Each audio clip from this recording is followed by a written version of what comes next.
Today, we're diving into a framework called Faithful Selling. Think of it as a blueprint, a way to completely transform not just your results, but your entire approach to the real estate business.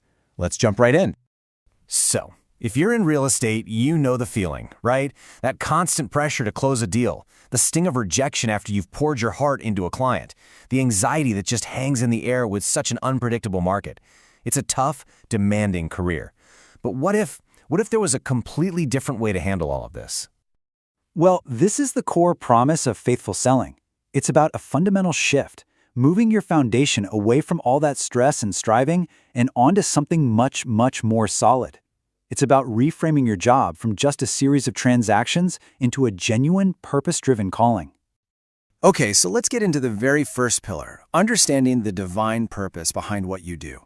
This is a huge shift in perspective, moving your identity from just being a salesperson to becoming a steward.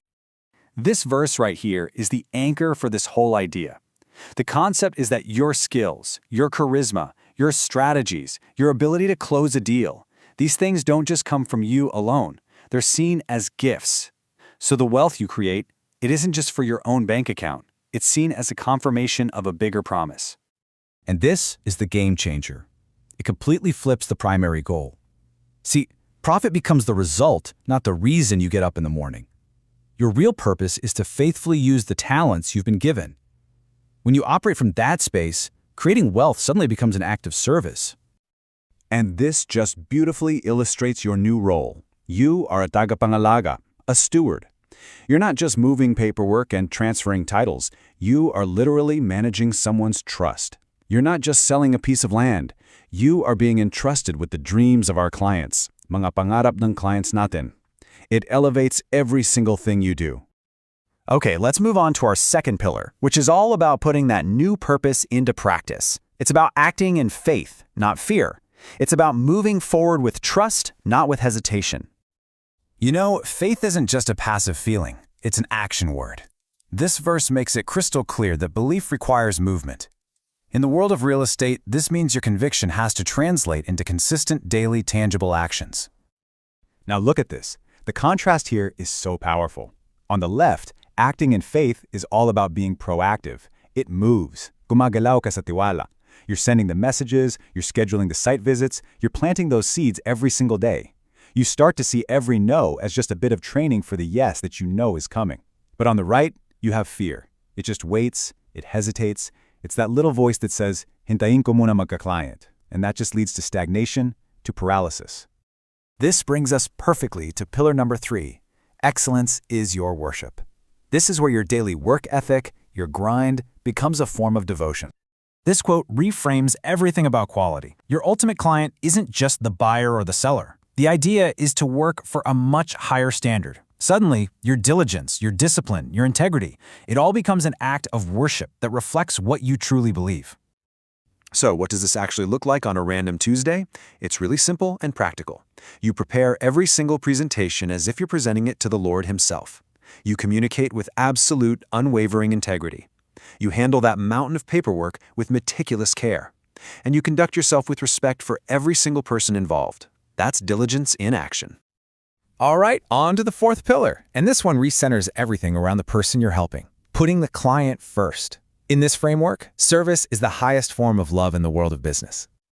This right here is the guiding principle. It's a radical shift away from a commission-first mindset to a client-first one. It means you are genuinely, truly prioritizing their needs, their fears, and their well-being way above your own potential gain. And this is how you build a kind of loyalty that money just can't buy. When a client feels truly served, not just sold to, that's a game changer. It means telling them the hard truth about a property's flaws, even if it could risk the deal. It means being patient, guiding them instead of pressuring them. This approach builds a foundation of trust that will outlast any single transaction. And now, for our final and maybe the most transformative pillar of all, redefining what success even means through the power of surrender. This verse introduces the powerful concept of release. It means after you've done everything you can with purpose, with faith, with excellence, and with love, you let go. You have to entrust the final outcome to a higher power. This is the key. You have to get this. It clarifies your role perfectly. Your job is the work itself. The preparation, the integrity, the service, that is your sphere of responsibility. The result, whether the deal closes or not, is actually outside of your control.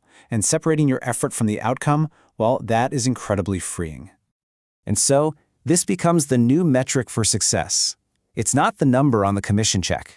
It's that internal state of peace you feel at the end of a long day, knowing that you did your absolute best, you served faithfully, and you operated with total integrity. That is true success. So let's end with this thought. When you adopt this framework, when you sell with purpose, faith, diligence, love, and surrender, you're doing so much more than a job. You're not just moving property from one name to another. You are building legacies for your clients and for yourself. You're changing the entire industry, one faithful transaction at a time.